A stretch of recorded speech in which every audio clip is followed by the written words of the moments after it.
Le château de Beja, dans l'Alentejo, au Portugal. Un lieu emblématique de la reconquête des rois chrétiens sur les morts. L'endroit a été conquis, perdu, reconquis, reperdu un certain nombre de fois entre le Xe et le XIIIe siècle, d'où la construction du château au XIVe.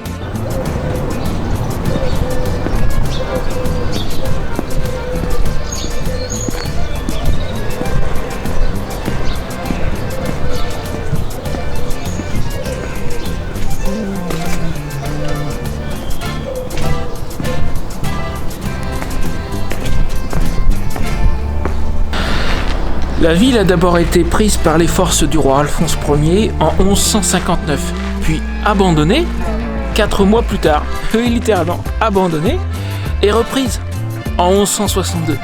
Mais attends, c'est pas fini.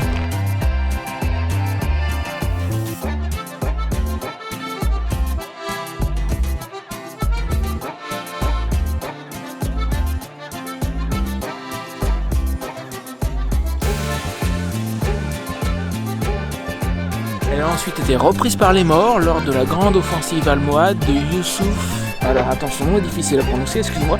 Youssouf Yacoub Al-Mansour, on suppose, on n'est pas sûr de la date, en 1191. C'est dire qu'elle a changé de main un paquet de fois. L'entrée du site est payante, mais sincèrement ça va pas casser la banque. Pour seulement 2 €, franchement je regrette de ne pas l'avoir fait quand je suis passé ici en 2023.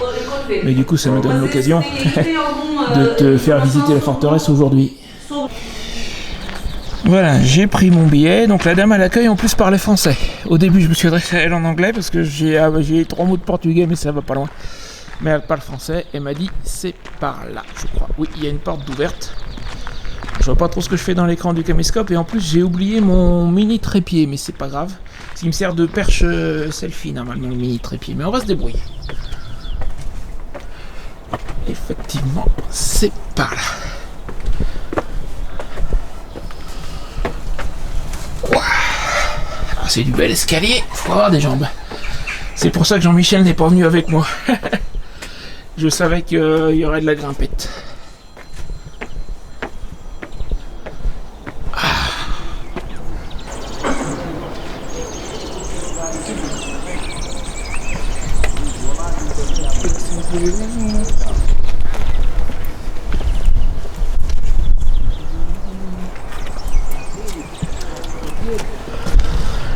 Je pense que d'en haut, on devrait avoir une très belle vue sur la ville de Beja.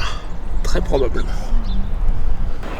Donc, ville reprise encore une fois par les morts et reprise à nouveau par les Portugais entre 1232 et 1234. Garde bien à l'esprit que, à ce moment-là, le donjon que tu vois en face de nous n'existe pas encore. La ville est protégée par des remparts, mais il n'y a pas de château encore pour le moment.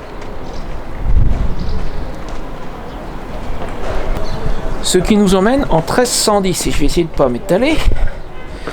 1310, donc construction de ce donjon que nous allons visiter dans un instant. Pour le moment, je fais le tour des remparts, mais on va rentrer. Par le roi Denis Ier lors d'une campagne de reconstruction de la ville qui avait été, disons, quelque peu dévastée par les différentes campagnes militaires prises, reprises dans tous les sens, forcément. La ville avait un petit peu mangé.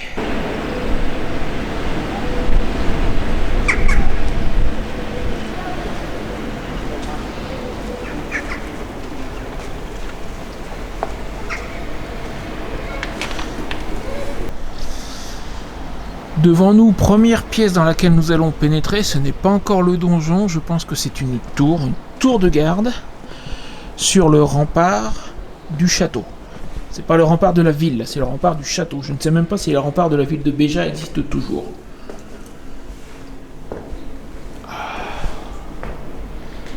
C'est bien de la tour médiévale, hein.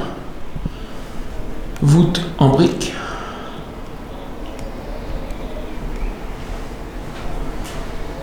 Créneau. Ah, de ce côté-là, on est un peu à contre-jour, c'est la ville en face.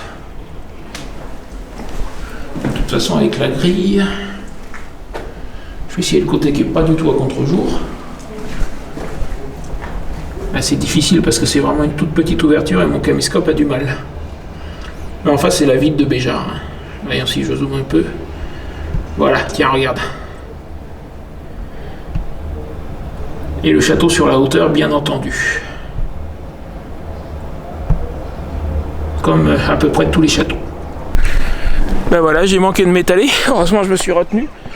La marche, là, je me suis un peu tordu le pied. Ça ira, t'inquiète. Bon, ce donjon du 14e, si on rentrait dedans.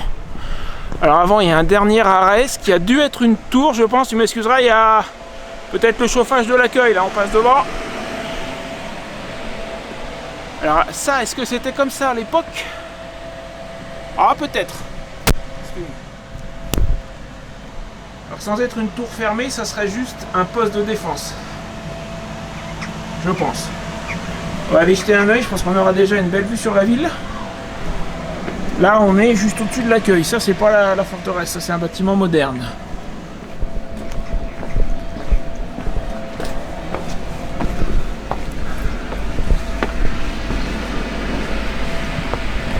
Ah, sacrée marche, hein, je fais des grandes enjambées, moi je te le dis. Waouh!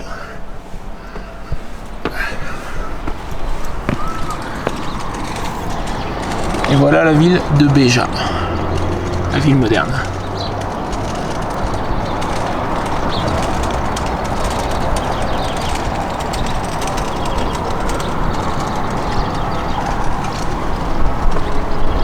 Je recule avec précaution parce que derrière moi c'est un peu le vide. Hein.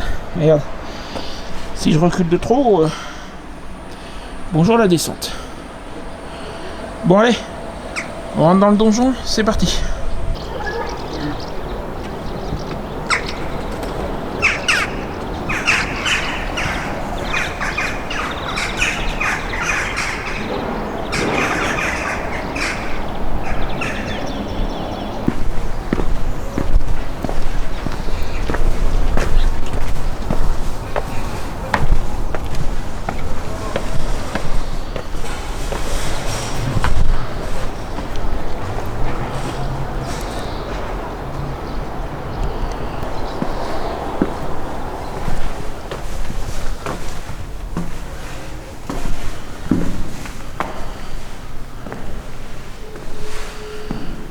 Ça, j'en jurerai rien, mais ça serait une tombe.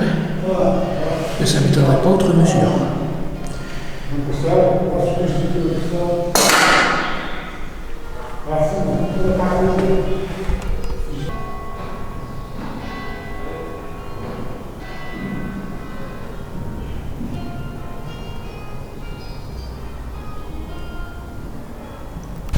Obrigado.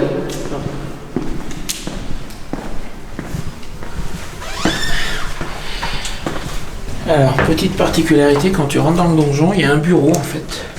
Mais ton billet est bon pour la tour, le billet que j'ai acheté en bas, tu vois, il me l'a tamponné, là le petit château, c'était pas dessus à la base. Donc tu lui montres juste ton ticket que tu as acheté en bas, et il te laisse passer. Alors lui, il ne parlait pas français, il parlait anglais, mais je pense que tu lui montres juste le ticket, et puis ça doit être bon. Donc surtout, garde précieusement ton ticket.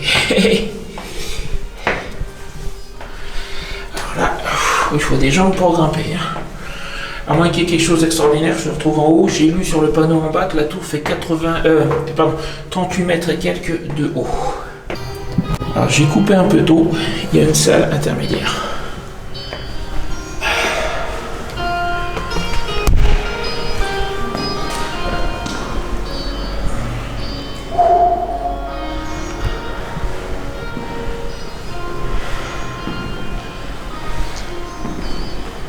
Sincèrement, quand tu arrives ici, lève la tête. Lève la tête, tu vas comprendre.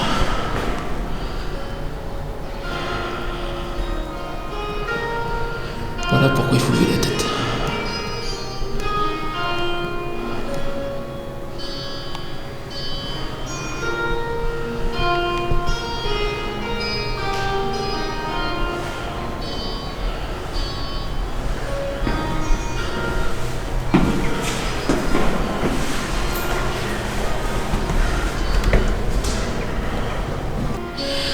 Là c'est fermé, mais il y a dû y avoir quelque chose, une porte sans doute qui donne sur l'espèce de petit balcon qu'on a vu de l'extérieur. Je soupçonne que c'est ça.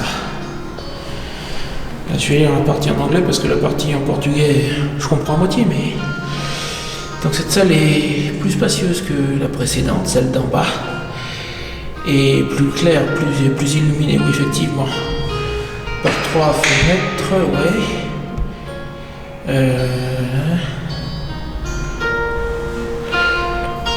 Probablement une salle à vivre.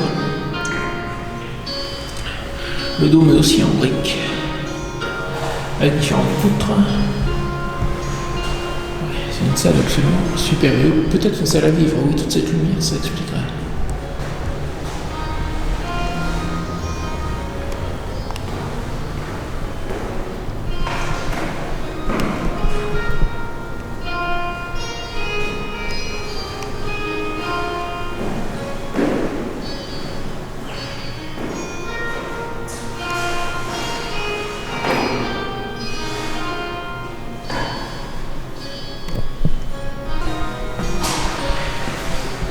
Bon, ben on reprend l'ascension.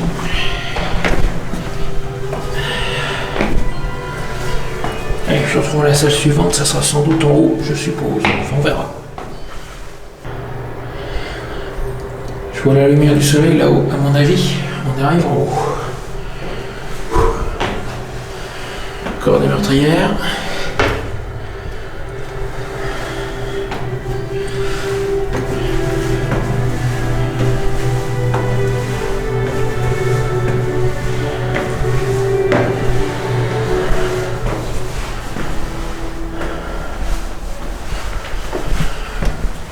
Les remparts où on était tout à l'heure. Ça, c'est la tour dans laquelle on est rentré plus vers le début de la vidéo. D'ailleurs, en la voyant d'ici, je suppose, ça paraît assez évident, qu'à une époque, il devait y avoir un accès au toit. Dans ça, il n'y aurait pas des créneaux comme ça.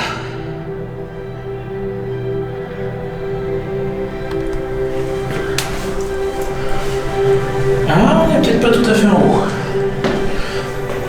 Enfin, j'espère que YouTube va pas m'embêter avec la musique. Il y a un petit fond musical. Salle suivante.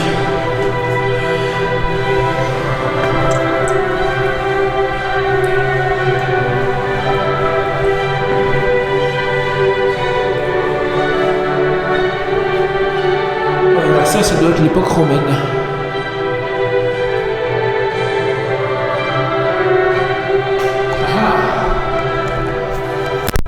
Encore comme tout à l'heure, regarde. C'est un peu plus simple, mais même principe. Une voûte avec des arches.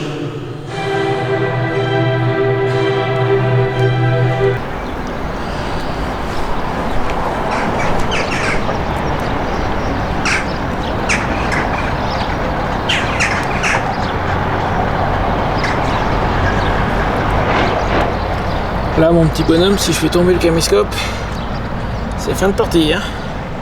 On n'est pas tout à fait en haut, j'ai encore repéré un escalier qui monte, on va aller voir si on peut continuer.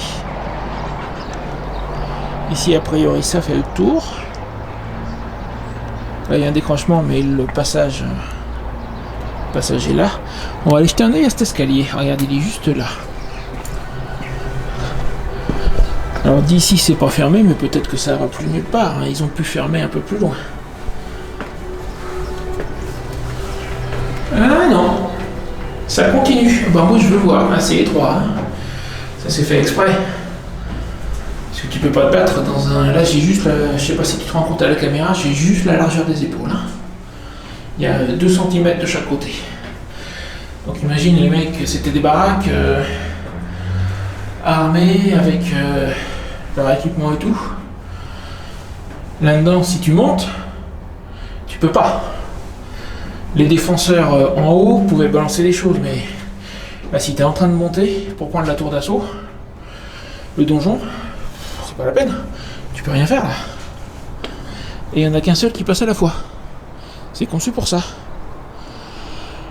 Nous voilà tout en haut de la tour, donc là on est à environ 38 mètres de haut. Ah, il y a un petit bout qui est fermé quand même.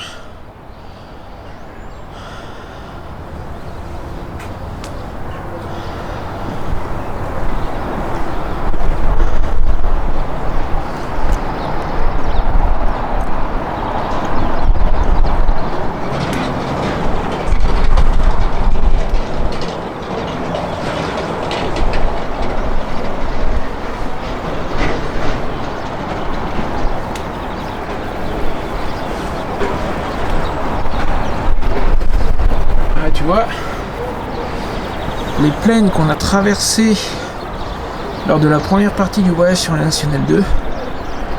Bah, vu d'en haut, ça ressemble à ça. Voilà. C'est vraiment de la plaine.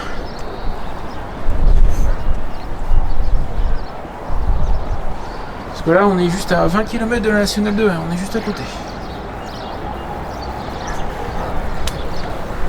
Et le passage, tu vois, imagine, alors là, je te place du point de vue du défenseur. Si t'as le mec qui monte là, tu peux balancer tout ce que tu as, et lui, il pourra pas faire grand chose. Hein. C'est vraiment pas large. Encore une fois, la tour de tout à l'heure, vue du point le plus haut, là, pour le coup.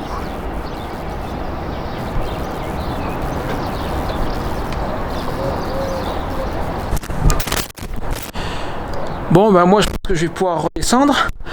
Alors honnêtement, mon avis, si tu fais la Nationale 2 au Portugal, c'est un petit crochet de 20 km, comme je disais, par rapport à la N2. Ça vaut le coup de venir à Beja. Le camping, bon, comme ça, il est tout simple, mais il est vraiment pas cher et tout à fait correct. Et puis, voilà, ne serait-ce que pour visiter la forteresse. Alors même si tu t'arrêtes pas ici au camping ou quoi, honnêtement, en 1 heure, c'est fait. C'est pas immense, quoi.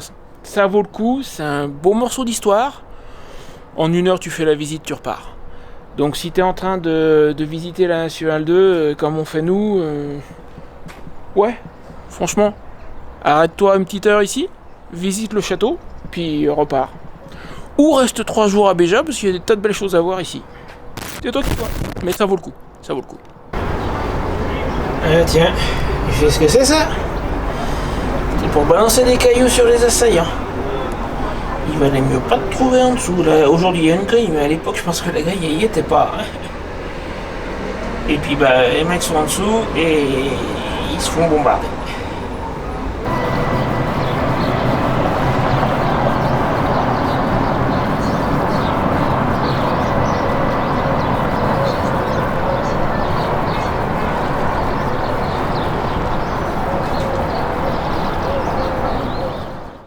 Me voilà redescendu, alors j'espère que tu auras apprécié la visite et ce petit morceau de l'histoire du Portugal.